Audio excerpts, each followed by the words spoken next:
storms at the end of the week. But then as the time got closer and closer, unfortunately, the computer decided that the track would be further and further south, and eventually it decided it would have missed the British Isles completely, which was a mistake. It's a pity they didn't stick to the original forecast 5 days earlier. So you're kind of shifting the blame slightly, Harry. Well, I can shift the blame even more, actually. Can you? Onto Bill Giles. Oh, will he take responsibility? Because I wasn't actually on the afternoon and the evening before. It was poor Bill.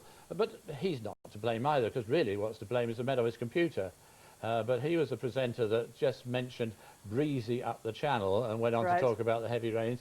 And then poor Ian McCaskill took over the night shift, and his night shift turned into a day shift as well, because he couldn't get home and nobody could get in to relieve him.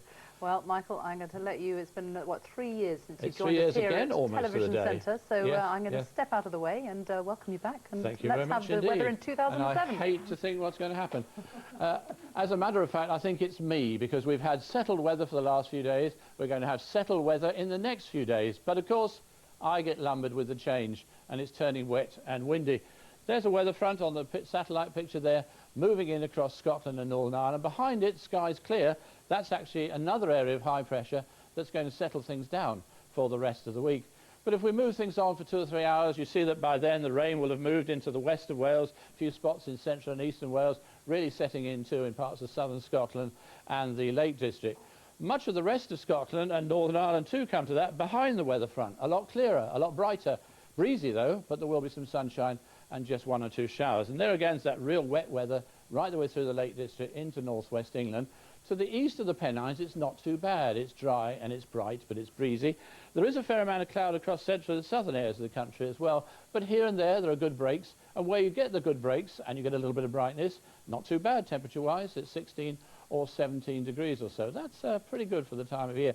Now, the whole progression is going to continue during the course of the evening and through the night. The band of rain fragmenting a little bit in the process, working its way down towards the more central and southern parts of the country.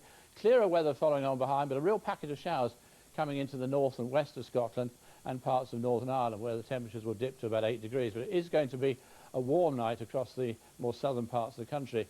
And then during the course of tomorrow, that weather front actually rejuvenates, something I've been wishing I could do all these years. It rejuvenates. We get some more heavy rain breaking out, and it's going to be a cloudy start and a cloudy morning across much of the South Midlands, East Anglia, southern England, with those outbreaks of rain.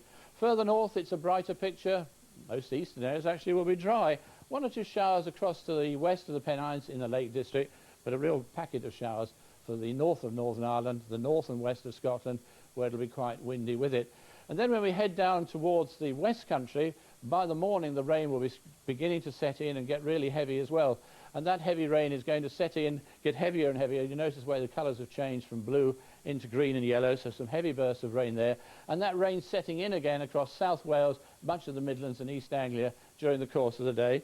But I think Kent and parts of East Sussex will stay fine and dry. So it's just typical, isn't it? The minute they bring me back, the weather turns pretty unsettled and wet and windy, but it'll be cheering up later in the week. All from me for now. Can I have my job back?